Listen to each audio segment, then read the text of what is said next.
Vous allez être soumis à un matraquage publicitaire et de communication très intense pendant les 15 jours qui vont venir là aussi, et jusqu'à la fin du mois. Ne vous laissez pas prendre immédiatement, c'est-à-dire réfléchissez auparavant.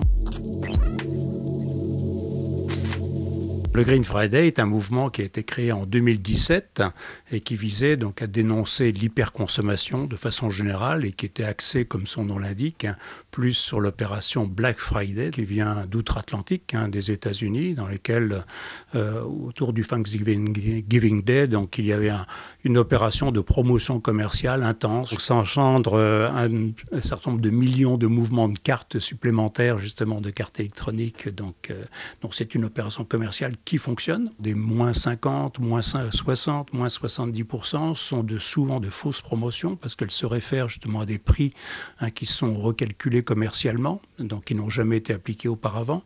Donc il y a une enquête de Que Choisir il y a 2 ans qui reste toujours valable et qui indique bien donc en fait les promotions réelles sont souvent cantonnées donc autour de 2 à 3%. Donc ça balaye d'un coup tous les efforts que l'on peut faire aussi tout au long de l'année pour acheter justement, consommer responsable. Le capitalisme a réussi à envahir dans toutes les sphères donc marchandes, si je puis dire. Naturellement, il y a eu des effets bénéfiques. Il y a aussi cet effet aussi où l'hyperconsommation fait qu'on vit pour consommer.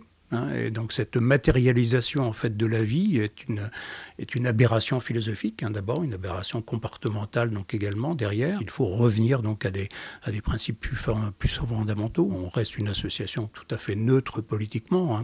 Ce que l'on souhaite, c'est qu'on réfléchisse à cette notion de croissance justement et qu'on réfléchisse aussi la croissance est forcément finie puisque les ressources de la terre sont forcément finies. Maintenant on a bien vu depuis 10 ans un éveil de ces consciences et je m'en réjouis profondément vers le fait que c'est pas possible de continuer donc comme ça, de toujours jeter un grille-pain qui tombe en panne, il a peut-être une seconde vie aussi derrière, que c'est probablement pas si compliqué que ça de le réparer.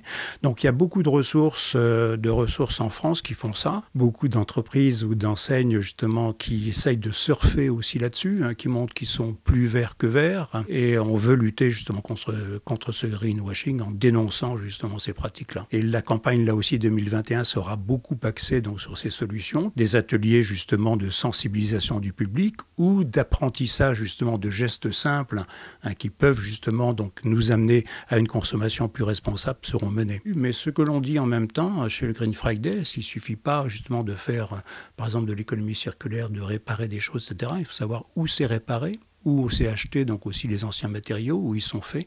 Donc également, il faut absolument que cette économie circulaire donc, soit en même temps responsable socialement et puisse créer de l'emploi local. On dit qu'il y a une bonne partie de la solution, à notre avis, de nos modes de consommation et de nos modes économiques donc, futurs qui passent par là. Le but n'est pas de mettre naturellement en accusation, bien sûr, les consommateurs qui se laissent séduire par ces promotions, qui peuvent dire c'est peut-être pour les cadeaux de Noël, on va peut-être trouver donc des affaires. Il y a forcément des affaires à faire le jour du Black Friday. Mais c'est un mouvement qui nous paraît profondément malsain.